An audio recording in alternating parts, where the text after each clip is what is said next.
First, thanks everybody for allowing me to pontificate around the topic that I actually really do love. I'm going to take off my glasses because I can't see a thing. All right, the picture that you see on the screen, that basically sums up how I think about most of the challenges in the CEO world. A little bit about myself, I think we just went over it, but I started, my first gig as a CEO was back in '06. Started a few, sold a few, and presently spend, apart from my day job in the non-VC beloved ad tech world, I am a pretty active early stage investor, mentor, and also board advisor for a few companies. So thinking about this, what does it mean to be a CEO? I remember my first day as a CEO at SideReel. I sat at my desk and thought, what the hell am I supposed to do first?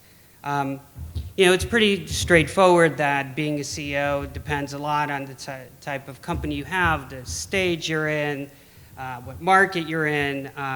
But still, I think that there are a few things that resonate throughout these stages. So the one thing that probably resonates the most for me is you've got to be able to adapt to different market conditions and the changes that will happen in your company. That's never going to change.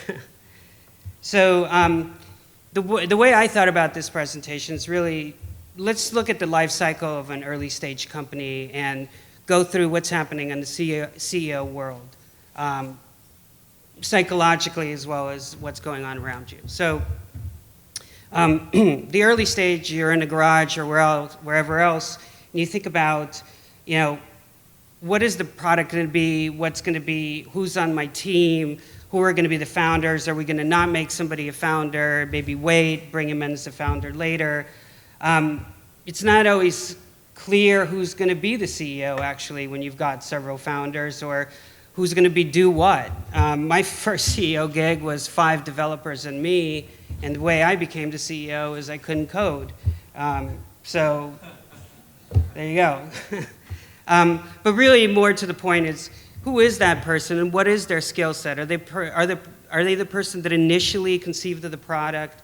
Are they the person that's got the most web chops or mobile chops? Are they the product manager who's got a great rapport with the engineering team and with the sales team or the marketing team? Or are they the person that just knows where to find the money, or is going to be the person that you're going to trust to find the money? Back to some of the other stuff that was discussed today, what's the psychological profile of this person? I mean, do they think of them as like George Bush, like I'm going to be the decider? Or they think of themselves as more as the lead, as almost like a herder of people with really great skill sets? Startups are a team sport, and you may not know everything as the CEO, and you shouldn't be expected to know everything, and what you know is going to change significantly. So that type of psychological profile will set the tone for your startup and for the folks that work with you. So after the garage stage, you're going to be building some form of product. You're going to be probably raising some money during that time. And the first thing that strikes me, or certainly did strike me at that point, is as the CEO, is you have to talk about your company and the founders that contributed to your company on their behalf. All of a sudden, it's public. All of a sudden, you are telling people their opinions, and the other founders, especially first-time founders, are going to be like, wait, I never thought that. But so it is. There's a whole responsibility that starts to emerge when that happens. The other major thing as the CEO of an early stage startup is, what are you going to be working on? Because the other folks that are working on stuff, they're working on product, they're building, they're releasing code, they're trying to do deals, and what the hell are you doing? So, the one thing that you're probably going to be in charge of as the CEO is raising money.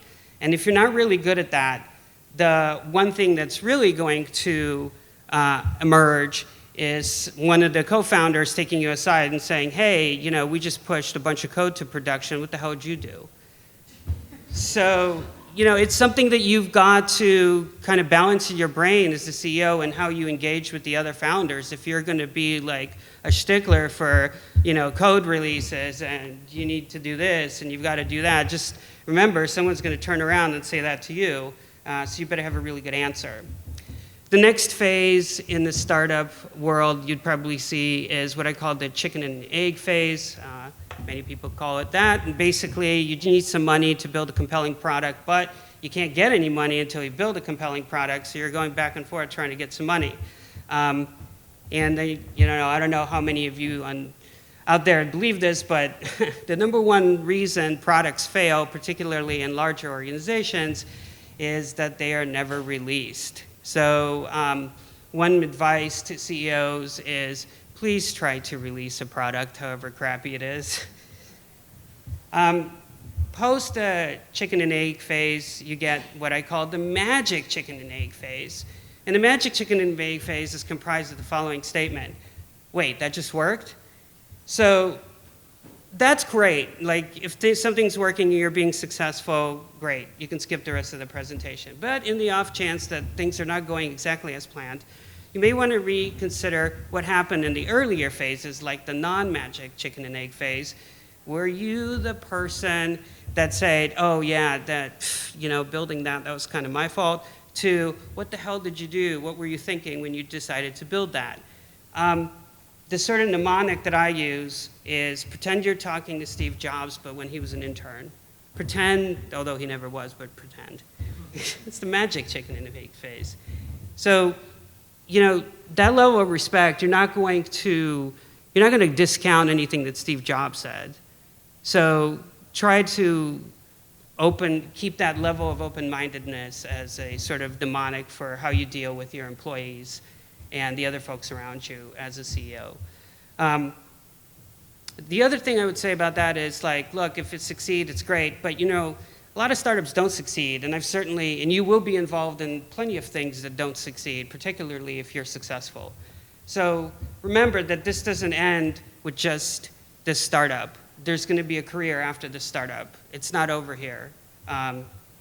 So just remember that those relationships that you formulate with your co-founders, with your employees, they're going to remember you in the future. So with all of these company stages, what does it really mean to be a well-rounded CEO? And to me, it really comes down to one word, and it's balance. And it's your ability to balance some really difficult things. So I'm just going to go over a few of the core balances that CEOs, and myself included, have had plenty of problems balancing. The first one is product focus versus agility. So look, building a startup, this is not like Lego blocks. You can't just do this and do that and put them together and bam, you got it. It's real. Everything's hard. Everything takes forever. Nothing looks like what it was supposed to look like. No one ever does what you thought they would do. It's just really hard. So, you do want to have some, agility. And you do want to have a little bit of product focus, but, you gotta remember, to extrapolate, to just remember that this is just going to take a long time, and you've got to be able to change things, but you also got to be able to be focused. The other one I would, of course, quote John Madden. I was going to play a YouTube video, but I didn't know if the mic would work, blah, blah, blah. So anyway, I'm not going to do it, but I am going to reenact it for you. So basically what happened is that John Madden back in the 70s was the Oakland Raiders football coach, and there's a film of him where, he's in the sidelines and there's a linebacker and he's kind of in position, and John Madden starts yelling, watch the run, and you see the linebacker come to the line of scrimmage and he goes, watch the pass, and you see him cruise back to the backfield and he goes, oh, fuck it, just watch everything. And the linebacker moved right back to where he started. So when you're the CEO, nobody wants to work for a schizo. If you're gonna try to have a bit of continuity in your thinking, don't change direction every 10 seconds. People just think you're a maniac. One good practice point that Jeremy in the first, at the opening of this conference, pointed out that I'm a really big proponent of is little experiments, very good. If you're gonna try to do something, why don't you ask yourself, hey, what can we do to get this company to try this in the minimal possible investment? Because if it fails, it fails. But if it works, we could always build upon it. The other major balance that I've had issues with, and many others have, is how much of your time do you spend managing versus doing individual execution tasks? And I want to bring this up particularly because much of, and I don't know if you know this as a CEO, but like, by the way, how many first-time CEOs do we have in the audience, just out of curiosity? Yeah, so quite a bit. And how about repeats?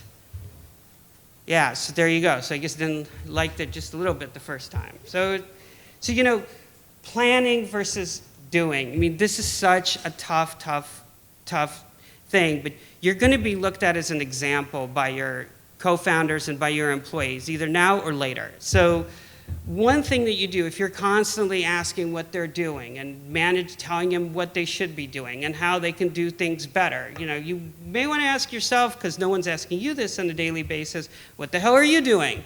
And why isn't somebody up your tush asking you if you can do it better? I mean, some people, I guess, call it micromanaging, but, you know, I've really always tried to ask myself every day, what am I doing? Why can't I just stop managing? Quit having meetings. I used to have this crazy thing about meetings, but we'll get to that later. The one thing, you know, today versus building a company some years back, which is, you know, this is great today, you have like amazing productivity tools, you have Google Docs, you have GitHub, you have Pivotal Tracker, you have these amazing things that helps you be more productive. The downside is, of course, and that helps you execute versus manage, but then the downside is you have all these great productivity tools that people are sitting there and, you know, Pivotal Tracker for hours on end, and people think that that is their job, and you just got to be real. It's a balance, and people do look to the CEO to set that balance, and that's something to be mindful of.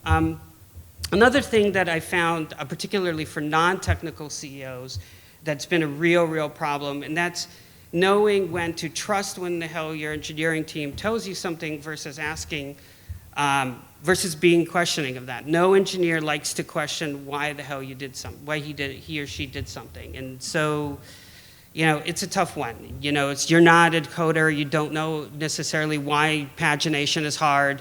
You know, it's just one of those things. So there's a few things you could do to help yourself. One thing is, you know, getting board advisor. Another thing is getting individual mentors, which was mentioned. I mean, that's kind of invaluable. I've used that several times. It's amazing. And you know what else it's amazing at? Like, just, it's kind of like having like a product shrink in the room where they're like, yeah, that's a good point, but you know, there's another good point. And all of a sudden you kind of, oh yeah, I guess, like, all of a sudden everyone comes out real happy. Like, the other thing is like something, if you don't want to get a mentor, the simple thing to do is what is called chickening meetings. Always good practice for a CEO is to show up to a meeting and say nothing. So chickening meetings means you show up to meetings and you say absolutely nothing. You just listen and don't go and give comments afterwards. Your whole point was to just hear. Bring your computer, whatever, do whatever you need to do, but just keep your mouth shut. Another one that I wanted to touch on real briefly is loyalty versus responsibility. And the only reason I bring this up is not to mention, this is not about how to be a well-rounded CEO as much as it's something that CEOs like to flaunt with reckless abandon. It's kind of annoying, particularly from the investor side, which is what I do a lot of as well. You're supposed to be acting in the best interest of the company and also the shareholders. And you know, there is always a tension between the employees of the company that get common stock and the shareholders that may get preferred or may convert to common or preferred depending on what kind of financing you raised. But you know, the net of it is that there are the employees, and then there's shareholders, and at the end of the day, like, depending on how many shares you got, some people are gonna get more, and some people are gonna get less. And, you know, in the worst case, you know, I have seen CEOs being nepotistic at times. It looks terrible. It sends the wrong message to basically it's kind of a little bit of a nuclear bomb in your office, so don't do it. You know, and it has many very varying forms, like equity leakage, like giving, you know, friends to, you know, equity to be advisors and those kinds of things. But actually the most common one, and another thing that was raised today, it's, you know, keeping co-founders. You know, more often than not, earmuffs, co-founders, you know, someone's gonna need to go. It sucks, It's not the way I wish things were, but very frequently, that when you first get married, there are going to be a few divorces in your co-founding team. So, it's keeping him too long, keeping him around just because they're your friends, that's not in the best interest of the board. It's not in the best interest of the shareholders. And not only that, if they end up really being unproductive, you're going to look like a donkey. So at any rate, just remember that there's, you do, as the CEO, you do have a boss as well as responsibilities. That boss is your board. There's pretty much only one thing that the board can do, and that's to can your ass. So you do need to be very forthcoming with the board. And if you're not really clear on what your responsibilities are as a CEO, and not only that, but this advice also helps for other things as well, you can go invite your legal counsel for lunch. And just ask them a question or two and watch them monologue for hours about what your responsibilities are. But it's cool, it's free, and you get a free lunch out of it, so that's fine. So, this whole loyalty versus responsibility thing, I don't know of a CEO that's not guilty of having transgressed this one way or the other, myself included. It's just one of the toughest things that you have to deal with, in my opinion. And when you do come across something that starts to go sideways, as things sometimes do, what I would recommend you do is, as a CEO, is you got to go and tell your board. And you have to tell, and in fact, while you're at it, you might as well just be overly forthcoming with your board as much as you can, because the board really loves to hear bad news quickly and first before it turns into really, really bad news. So have a good relationship with your board. They'll love you for it. So that's it. So I guess one other thing. So if I had to orchestrate everything for you, what does it mean to be a well-rounded CEO in my mind? And I believe that the CEO is supposed to orchestrate great decisions in a volatile environment, and it's someone who drives impassioned team execution to meet market need. That's kind of my one-liner for CEO. That's how you can reach me if you have any questions, comments, but I'll take some here if you have them.